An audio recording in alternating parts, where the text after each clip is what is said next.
हिंदी साहित्य में आज सुनिए लब्ध प्रतिष्ठित लेखिका डॉक्टर कमल कुमार की लिखी हुई कहानी मुझे माफ़ कर दो। कमल कुमार मानव मनस्थितियों की अच्छी जानकार हैं और मन, विशेषता नारी मन में खदबदा रहे भावों को खंगाल कर वे किसी ऐसी अनुभूति या मनस्थिति को कहानी में संप्रेषित कर जाती हैं। प्रस्तुत है कहानी मुझे माफ़ कर दो, मेरी जुबानी। मैं हूँ सीमा सिंह। वो तेजी से आगे आई थी। उसके बढ़े हुए हाथ को पुरजोर पकड़ लिया था। बस करो, जवान लड़की पर हाथ मत उठाओ, ठीक नहीं है उसे इस तरह मारना। वो चीखा था। जो इसने किया वो ठीक है? जो इसने किया वो क्या है? तुम हटो यहाँ से, इसको आज मैं जान से ही मार डालूंगा। उसे धकियाते हुए वो लड़की पर झपटा था। उसे धकियाने की परवाह न करते हुए वो फिर आगे आई थी। इस बार उसने लड़की को उसकी गिरफ्त से खींच लिया था। अगले वार से बचाकर उसने उसे दूसरे कमरे में धकेल दिया था। होश में आओ आप, जो बुरा होना था हो चुका, अब आगे की सोचो। सोचो इस मुसीबत से छुटकारा कैसे मिलेगा। कौन से डॉक्टर के पास इसे लेकर जाना है? पता नहीं कौन सा महीना है, कुछ हो सकता है या नहीं। अगर और देर हुई तो क्या होगा? सोचो, आगे की सोचो। मरने दे इस हरामजादी को, ऐसे ही मरने दे इसे, भुगतने दे अपने किए की सजा। असहायता से घिरा वो थक कर बैठ गया था। किसी को मुंह दिखाने के लायक नहीं छोड़ा इसने। घर परिवार, सगे संबंधी और आसपास के लोग। हे भगवान, अब क्या होगा? वो अपने माथे पर हाथ मार रहा था। फिर धीरे से उसने गर्दन उठाई थी। पहले सुरेश ने जो किया, क्या वो कम था? चारों तरफ कितनी बदनामी हुई। चलो लड़का था, लोगों ने इतना बुरा नहीं माना, लेकिन मंजू तो लड़की है, घर की आबरू है। अब क्या होगा? पल भर वो रुका था, एक लंबी सांस खींची थी। और एक तुम हो, उसकी तरफदारी कर रही हो। तरफदारी तो मैं नहीं कर रही, लेकिन इस पूरे मामले में मैं क्या कर सकती हूँ? वो रुकी थी।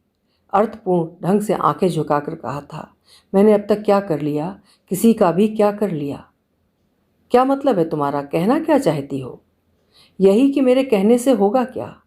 अब तक क्या कभी कुछ हुआ मेरे कहने से? जो जिसने चाहा किया। सुरेश को कितना रोका, मैंने कितना समझाया, आपने कितना मारा पीटा, क्या हुआ? 3 दिन तक घर नहीं आया, दोस्तों के साथ आवारागर्दी करता रहा। चौथे दिन पुलिस स्टेशन से फ़ोन आया तो तुम भागे भागे गए छुड़ाने। तब शर्म की बात नहीं थी जब वो कॉल गर्ल की रेड में पकड़ा गया था। क्या कर लिया था आपने? रही मैं हूँ ही क्या? नाचीज़ में मेरा होना ना होना तो बराबर है आपके लिए। फिर बच्चों के लिए तो और भी आसान था। उसने गहरी दृष्टि से उसे ऊपर से नीचे तक देखा था। वो निश्चल और शांत थी। उसके चेहरे पर कोई चिंता या परेशानी नहीं थी। उसने क्षुब्ध होकर कहा था, क्या कहना चाहती हो? क्या कहना चाहती हो तुम? वो चुप रही थी। बोलो, बोलती क्यों नहीं? उसने आंखें उठाई थीं, भरी दृष्टि से उसे निहारा था।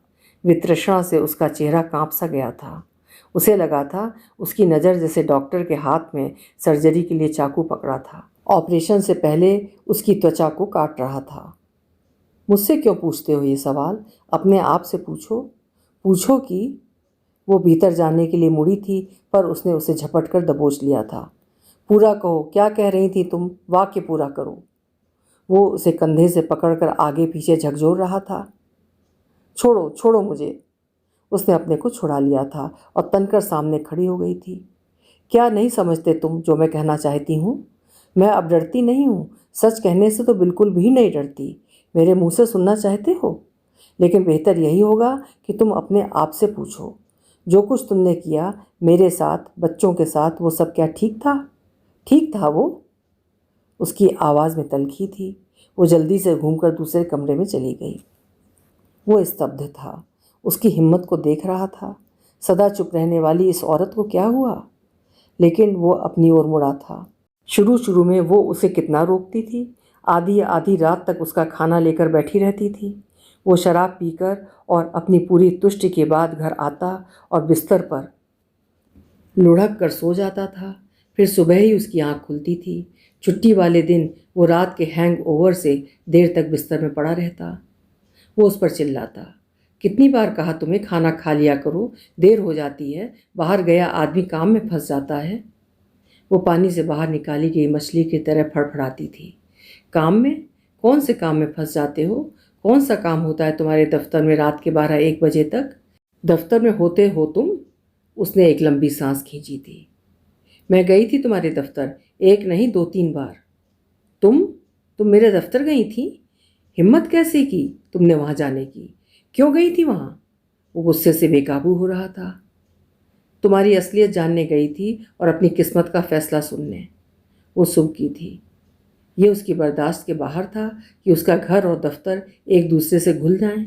रोज़ी उसकी सेक्रेटरी थी, खूबसूरत तो नहीं थी, पर पता नहीं क्यों वो उसकी तरफ आकृष्ट हुआ था और खिंचता चला गया था। फिर वो उसे एक दूसरी दुनिया में ले गई थी। वहाँ रोज़ी जैसी और भी कई थीं, उसके जैसे भी कई और थे। दफ्तर के बाद कहीं ना कहीं जाना होता था। शुरू शुरू में उसे बुरा लगता था कि वो घर लौटेगा तो वो इंतज़ार कर रही होगी। रात में 12 बजे या 1 बजा हो, बिना खाना खाए बैठी होगी। पहले पहल वो उसे समझाती थी, अपना और बच्चों का वास्ता दिया करती थी। फिर रोने चीखने चिल्लाने लगी थी। बच्चे छोटे थे, घर में आए दिन कोहराम मचता। कई बार बच्चे सुबह स्कूल जाने से रह जाते थे। फिर पता नहीं कैसे सब शांत हो गया। अलका भी चुप हो गई थी। वो घर लौटता तो खाना खाकर बच्चों के साथ सो गई होती। वो बच्चों के ही कमरे में सोने लगी थी। उसे इससे कोई फ़र्क नहीं पड़ता था। वो अक्सर खाना खाकर ही आता था। अगर कभी जल्दी आ जाता तो बिना किसी बातचीत के अलका और बच्चों के साथ उसकी प्लेट भी टेबल पर लग जाती थी। अलका अब ना रूठती थी, ना गुस्सा करती थी और ना ही उससे कुछ जानने या समझाने की कोशिश करती थी। उसके चेहरे पर एक बेपरवाह भाव रहता था। बच्चे भी अब डरे सहमे नहीं रहते थे। तीनों आपस में खुश व संतुष्ट लगते थे। धीरे धीरे उसे लगने लगा था वह अपने ही घर में आउटसाइडर जैसा हो गया है। उसका इस घर से ताल्लुक पैसा कमाना और घर की ज़रूरतें पूरी करना भर रह गया था। फिर उसकी अपनी ज़रूरतें बढ़ गई थीं, बाहर का खर्चा बढ़ गया था। वो घर में कटौती करने लगा था। कई कई बार अलका कहती कि सुरेश के स्पोर्ट्स डे के लिए ये चाहिए था, मंजू को स्कूल के नाटक के लिए कपड़े बनवाने थे, उसे पैसे चाहिए, पर वो उन सब की परवाह नहीं करता था। अलका को बच्चों की फीस के लिए भी कई कई बार कहना पड़ता था, पर अब वो घर की किसी बात की चिंता नहीं करता था। उसने देखा अलका ने फिर से ऑफिस में पार्ट टाइम नौकरी कर ली थी। वो सुबह 7:30 बजे बच्चों के साथ ही चली जाती थी और बच्चों के स्कूल से लौटने के आसपास घर पहुंच जाती थी। उसने एक बाई रख ली थी जो शाम को आती और दोनों समय का खाना बनाकर फ्रिज में रख जाती थी। घर के दूसरे काम भी बाई ही करने लगी थी। अलका बढ़ते बच्चों के साथ, घर के साथ और नौकरी के साथ भी व्यस्त हो गई थी। उसने बच्चों को, घर को और अब अर्थव्यवस्था को भी अपने हाथ में ले लिया था। अब वो ना उससे कुछ कहती, ना मांगती और ना ही कभी शिकायत करती। उसका जीवन अब बिना बाधा के ऐशो इशरत में डूब गया था। सुरेश बड़ा हो रहा था। वो परेशान करने लगा था। हर रोज़ उसके स्कूल से शिकायतें आती। अलका कहती, आप उसे स्कूल जाओ, पता करो क्या समस्या है, पर वो नहीं जाता था। सुरेश बोर्ड की परीक्षा दे चुका था। उसके नंबर बुरे नहीं थे और उसे कॉलेज में एडमिशन मिल गया था, पर अब उसकी मांगें दिन पर दिन बढ़ती जा रही थीं। अलका कहती कि पिता होने के नाते वो उसे समझाए, पर ऐसा होता नहीं था। सुरेश के रंग ढंग बदल रहे थे। एक दिन वो घर में मोटरसाइकिल ले आया था। अलका ने पूछा था, कई तरह से उससे पूछा था। पहले तो उसने कुछ बताया नहीं। अलका के बार बार पूछने पर कहा था कि उसके दोस्त ने उसे गिफ्ट में दी है। तुम्हारे दोस्त ने तुम्हें मोटरसाइकिल गिफ्ट की? अलका ने सख्त आवाज़ में कहा था। झूठ मत बोलो, बताओ तुम्हारे पास इतने पैसे कहाँ से आए? पापा ने दिए थे, कहकर वो बचकर निकल गया था। अलका ने जब उससे पूछा तो खुद हैरान हुआ था। उसने तो उसे कभी छोटी मोटी चीज़ों के लिए भी पैसे नहीं दिए थे। ये सब अलका की जिम्मेदारी मानकर वो सबसे मुक्त होकर जी रहा था। अलका फिर सुरेश से पूछताछ करने लगी थी। सुरेश इधर उधर की बातें करता, मजाक करता। तुम नहीं समझती माँ, लड़कियों से दोस्ती करने के लिए ये सब ज़रूरी है और इतना परेशान होने की ज़रूरत नहीं। ये मोटरसाइकिल मेरी नहीं है, मेरे दोस्त की है। थोड़े दिन चलाकर उसे वापस कर दूंगा। पर अलका उसकी बात से संतुष्ट नहीं हुई थी। एक दिन फिर धमाका हुआ। सुरेश कॉलेज से कार में बैठकर आया था। अलका परेशान सी उसके आगे पीछे घूमती रही थी। ये कहाँ से आई?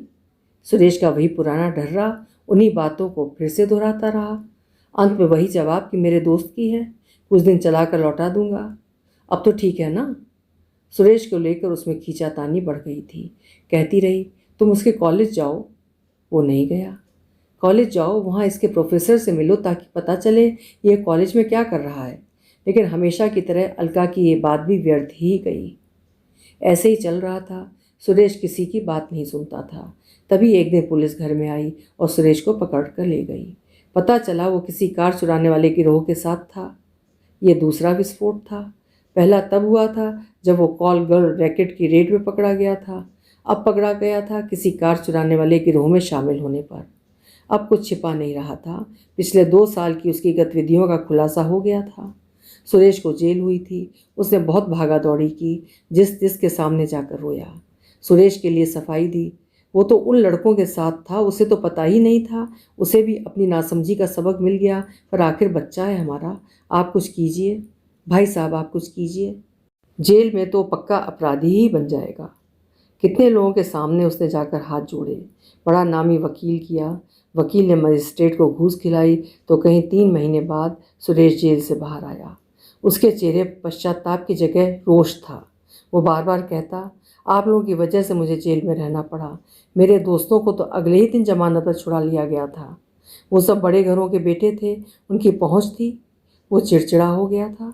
बात बात पर झुंझलाता था। अपनी गलती मानने के बजाय उनका कसूर निकालता था। उन्हें घोंघा कहता।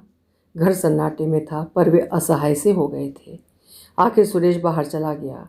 उसने कोशिश की थी, उसे टूरिस्ट वीज़ा मिल गया था, पर वो वहीं गुम हो गया था। पहले उसका फ़ोन आ जाता था, फिर वो भी बंद हो गया। पिछले 1 साल से उसका कुछ पता नहीं था। अलका आंखों में आंसू भरकर ईश्वर की इच्छा मानकर अपना दुख भीतर ही पी जाती। मंजू कॉलेज के पहले साल में आ गई थी। बाहर से सब ठीक लगता था। मंजू सुबह कॉलेज जाती और 3-4 बजे तक लौट आती। पिछले कुछ दिनों से सुस्त थी, खाना भी नहीं खा रही थी। अलका ने सोचा उसे इंडाइजेशन है, इसलिए वो उसे डॉक्टर के पास लेकर गई थी। डॉक्टर ने जब बताया तो वो गिरते गिरते बची थी और चुपचाप मंजू को लेकर आ गई थी। पिछले 25 साल का समय उसकी आंखों के सामने रिवाइंड हो रहा था। आज उसे लगा था अलका का कहना ही सही था। उसी से शुरू हुआ था ये रास्ता। उसी ने घर की लय बिगाड़ी थी। उसके भीतर एक हुक सी उठी थी। क्या वही जिम्मेदार था इस सब का? वो व्याकुल हो रहा था। अलका, मंजू और वो आमने सामने बैठे थे। बोलो मंजू, अब क्या करना है? उसकी बदली टोन से वो हैरान थी। उसे जैसे विश्वास नहीं हो रहा था। वो चुपचाप आंखें झुकाए बैठी रही थी। अगर तुम उससे प्यार करती हो और उस पर विश्वास कर सकती हो तो ठीक है, उससे शादी की बात की जा सकती है। मंजू तब भी चुप ही रही। बोलो बेटी, तुम्हें कोई फैसला तो करना ही है। अगर वो तुम्हारे योग्य है तो कोर्ट मैरिज या मंदिर में भी शादी हो सकती है। पर मंजू तब भी चुप ही रही। बोलो मंजू, अपने मन की बात कहो। हम तुम्हारे माता पिता हैं, तुम्हारे हित में ही फैसला लेंगे। हमसे कहो तुम क्या कहना चाहती हो, क्या करना चाहती हो। मंजू अब भी वैसी ही स्थिर बैठी थी। फिर उसने अब तक चुप बैठी माँ की तरफ देखा था और अचानक तड़प कर खड़ी हो गई थी। He is a bastard. मुझसे गलती हो गई, मुझे माफ़ कर दो मम्मा पापा। आप भी मुझे माफ़ कर दो। गलती हो गई मुझसे, माफ़ कर दो प्लीज़। वो भड़बड़ा कर उठी थी। दरवाज़ा खोलकर भीतर चली गई थी और अपने कमरे का दरवाज़ा बंद कर लिया था। अब अलका और वो आमने सामने थे। दोनों के बीच चुप्पी के समुद्र से लहरें उठ गिर रही थीं। अलका निर्विकार भाव से बैठी थी। वो बेचैन था। उठकर कमरे में आगे पीछे चक्कर लगाने लगा था। उस छोटे से कमरे में वो आगे जाता, फिर घूमकर पीछे आता और चलने लगता। अलका शांत भाव से बैठी उसे देख रही थी। चलते चलते रुकता, दोनों हाथों को आपस में उलझाता, आगे पीछे खींचता, रुकता और फिर चलने लगता था, चक्रवात में घूमते पत्ते सा। अचानक वो रुका था। अलका के सामने खड़ा हो गया था। एक पल वर्ष सा बीता था। वो अलका के सामने घुटनों के बल बैठ गया था। मुझे माफ़ कर दो अलका, मैं ही दोषी हूँ। मेरी ही राह पर चलकर सुरेश ने अपना नाश किया। उसका भविष्य चौपट हो गया। पता नहीं वो विदेश में किस हाल में है। फिर से कहीं किसी दुष्कर्म में तो नहीं फंस गया? कहीं किसी ड्रग्स ट्रैफिकिंग में तो नहीं पकड़ा गया हो? उसे जेल ना हो गई हो? पता नहीं वो अब तक जीवित भी है या नहीं। मंजू भी गलत रास्ते पर चल पड़ी। मुझे क्या पता था ऐसा होगा। सारा परिवार बिखर गया। तुम जैसी सती औरत का दिल दुखाया। वो अलका की गोद में सिर रखकर भपक भपक कर रो पड़ा था। वो बेहाल था। लगता था पिछले 25 वर्षों का मैल आंखों में उलीचा जा रहा था। उसकी देह उसकी गोदी में उठ गिर रही थी। घबरा सी गई थी वो। उसने उसे उठाया था। उठो प्लीज़ उठो, मन छोटा मत करो। उसने उसका चेहरा अपनी धोती से पोंछा था, उसका सिर अपनी छाती से सटा लिया था। वो सोच रही थी, गलतियां हम सबसे होती ही हैं, हम इंसान हैं, फिर जो दिखता है वैसा ही हो ये ज़रूरी तो नहीं। आखिर इस व्यक्ति के भीतर भी एक रोशनी चिलक है, अपने किए पर पश्चाताप कर रहा है, अपनी आत्मा के ताप से पिघल रहा है। ठीक है, जो बीत गया वो बीत गया, जो बाकी बचा है उसके बारे में ही सोचना चाहिए। अतीत को लेकर वर्तमान को क्यों नष्ट किया जाए? अब सब ठीक हो जाएगा। लेकिन मैं क्या करूं? अलका के भीतर अपराध की एक लहर सी उठी थी। जब इसने अपने भीतर का मैल धो दिया और अपना अंतस निर्मल कर लिया तो मैं भी अपनी बात कहकर मुक्त हो जाऊं। उसने उसकी तरफ देखा था। आज आपने अपनी गलती मान ली, मैं भी आपसे सच कहूँगी। अगर आप इसे गलती कहना चाहो तो कह लो। हमारे बीच एक ईमानदार रिश्ता तो रहे। वो रुकी थी। अपने भीतर और बाहर से टकराते हुए उसने एक लंबी सांस ली थी। आखिर अपनी बात कहने का हक तो सबको है। फिर जो दिखाई देता है वही सत्य हो ऐसा ज़रूरी नहीं है। मैं भी कोई दूध की धुली नहीं हूँ। पहली बार मैंने जाना था कि निराशा और हताशा के अंधेरे की चादर से ढके इस घर के बाहर भी एक दुनिया थी, जहाँ रोशनी का उजास सबका स्वागत करता था। उसने एक लंबी सांस ली थी। सहगल को तो जानते हो, जाने अनजाने मेरे भी उससे संबंध बन गए। उसे अपने कानों पर विश्वास नहीं हो रहा था। वो स्तब्ध पत्थर का बुत बन गया था। उससे बेखबर वो कह रही थी, उन दिनों मैं बहुत परेशान थी। आपको, घर, बच्चों और मेरी कतई परवाह नहीं थी। ऑफिस में भी मैं रोती रहती थी। एक तरफ पैसों की तंगी, बच्चों की ज़रूरतें और ऊपर से आपका व्यवहार। नौकरी छोड़े 5-6 साल हो गए थे, इसलिए दफ्तर का काम भी नहीं सधरता था। वो मेरे पास बैठता, मेरे काम में मेरी मदद करता और कभी कभी खुद ही मेरा सारा काम भी कर देता। साथ ही कहता, रोना बंद करो, पहले रोना बंद करो। चलो उठकर हाथ मुंह धोकर आओ, मैं चाय बनाता हूँ। प्लेट में कुछ बिस्कुट रखता और चाय का कप उठाकर देता। लीजिए चाय पीजिए। पता नहीं उसे कैसे पता चल जाता। आज तो आप नाश्ता भी नहीं करके आई हैं ना? आइए आइए। वो मुझे कैंटीन ले जाता, नाश्ता मंगवाता। खाइए खाइए, मेरी तरफ मत देखिए, प्लेट की तरफ देखिए और नाश्ता कीजिए। वो जैसे अंतर्यामी था। भूख से चेहरा कैसा सूख रहा है। आइए उठिए, पहले कहीं लंच खाते हैं, फिर आप काम करेंगी। काम खुद ब खुद होगा। चलिए चलिए। फिर क्यों रोती हैं आप? जानती नहीं यहाँ रोना मना है। नहीं मानोगी तो भारी जुर्माना लगेगा। वो हंसता और मुझे हंसाने की कोशिश करता। वो महीनों मेरे आगे पीछे मंडराता रहा। हर पल मेरा ध्यान रखता कि कहीं मेरा स्वाभिमान खंडित ना हो। जब भी ज़रूरत होती वो दृश्यमान हो जाता। बच्चों की स्कूल की फ़ीस, बिजली पानी के बिल और बैंक के काम वही करने लगा था मेरे। जब मेरे भीतर जीने की इच्छा खत्म हो गई थी, वो जीवन का स्पंदन लेकर आया था। जीवन के खालीपन में अपनेपन का एहसास भर दिया था।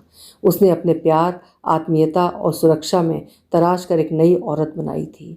मेरे भीतर मर गए विश्वास को जगाया था। मेरे जीवन में नए रंग भरे थे। अपने प्यार की तुलिका से धुंधले फीके रंगों को नए रंगों के आलोक में गहराया था। उजले चटक रंगों का एक संसार उभर कर आया था जिंदगी के कैनवस पर। उसने जैसे कोई मंत्र फूंक दिया था। निराशा की धुंध छट गई थी और जीवंतता की धूप छिटक आई थी। दफ्तर से घर लौटती और जिम्मेदारी से घर के काम पूरे करती। बच्चों को दुलारती, उनका होमवर्क कराती, उनके साथ खेलती, खाती और सो जाती। सुबह से शाम कब होती, रात कब आती और बीत जाती, मुझे पता ही नहीं चलता था। जरा सा भी उदास या चुप देखता तो टोक देता, क्या हुआ? देखो आप मुस्कुराएंगी नहीं, बात नहीं करेंगी तो बाहर फूल नहीं खिलेंगे। अरे कविता की पंक्ति नहीं है, चाहो तो बाहर खिड़की से झांक कर देख लो। उसकी सारी बेतुकी बातें मेरे अंधियारे भीतर के किरणों से उजास देती। शुरू शुरू में मैं बहुत डरती थी। उसके सामने आंखें नहीं उठाती थी, उसके साथ जाते हुए कदम नहीं उठते थे। धीरे धीरे सारे डर, संदेह और संकोच की दीवारें ढह गईं। वो बहुत अपना सा लगने लगा था। घर में आपके असंगत व्यवहार और वंचना के विरुद्ध उसकी आत्मीयता और सुरक्षा की छतरी के नीचे मेरे विरोध का ही रिश्ता बना था। एक समय आया जब मैंने सोच लिया था कि तुम्हें तलाक दे दूंगी और सहगल के साथ गृहस्थी बसाऊंगी। उसका अपनी पत्नी से डाइवोर्स हो चुका था। उसकी एक लड़की थी जो उसकी पत्नी के साथ ही रहती थी। हम दोनों की परिस्थितियां और भाग्य एक जैसे थे। हम डाइवोर्स के कागज़ तैयार करने में लग गए थे। वकील से बात भी हो गई थी, लेकिन जैसे जैसे कागज़ तैयार होते मेरा दिल डूबने लगता था। एक दिन मैं सहगल के गले से लिपट कर बहुत रोई थी। मुझसे नहीं होगा, मैं बच्चों के साथ विश्वासघात नहीं कर सकती, राकेश को नहीं छोड़ सकती। मेरे बिना तो एकदम निरीह हो जाएगा, मेरे बिना वो नहीं रह सकेगा, मुझे माफ़ कर दो। मेरी बात सुनकर वो नाराज़ नहीं हुआ था। उसने मुझे चुप कराया, मेरे आंसू पोंछे और बाल सहलाए। तुम ठीक कह रही हो, हम जहाँ जहाँ हैं ठीक हैं, वहीं ठीक हैं। शायद मैं बहक गया था, स्वार्थी हो गया था। मुझे तुम पर दबाव नहीं डालना चाहिए था, और ऐसे ही कमज़ोर क्षणों में मैंने समर्पण कर दिया था। सच कहूँ राकेश, मुझे जरा भी अपराध बोध नहीं हुआ। एक पूर्णता का भाव जगा था। उसने मुझसे कहा था, इस रिश्ते को कोई नाम देने की ज़रूरत नहीं अलका, तुम्हारा और इस रिश्ते का मैं सदा आदर करता रहूँगा। और बस तब से आज तक वो सदा साए की तरह मेरे साथ है। लेकिन उसने कभी मुझसे कुछ नहीं चाहा। वो रुकी थी। उसने सीधी नज़रों से उसकी तरफ देखा था। अब तुम जो भी चाहो समझो, मैंने ईमानदारी से तुम्हें सब बता दिया। अगर तुम मुझे दोषी मानते हो तो मुझे माफ़ कर दो। वो उठ खड़ा हुआ था और घायल सांप की तरह फुफकारा था। कमीनी बदजात औरत, मैं तुम्हें क्या क्या नहीं समझता रहा। तुम्हें देवी सती साध्वी मानता रहा, और तुम घुन्नी औरत पतिव्रता का खोल चढ़ाए रही। तुम तो वेश्या से भी गई बीती हो। थू। उसने आँख थू करके वहीं फर्श पर थूका था। दफा हो जाए यहाँ से। उसे धकिया कर वो तीर सा कमरे से निकल गया था। अभी आप सुन रहे थे डॉक्टर कमल कुमार जी की लिखी हुई कहानी मुझे माफ़ कर दो। कहानी आपको कैसी लगी अपने विचार कमेंट सेक्शन में ज़रूर लिखिएगा। पसंद आई हो तो कहानी को लाइक ज़रूर करिएगा, और चैनल पे अगर पहली बार आए हैं या बिना सब्सक्राइब किए अभी तक सुनते रहे हैं तो कृपया मेरे चैनल को सब्सक्राइब ज़रूर कर लें, इसी तरह उम्दा कहानियाँ सुनने के लिए। कल फिर मिलेंगे। आपका समय शुभ हो।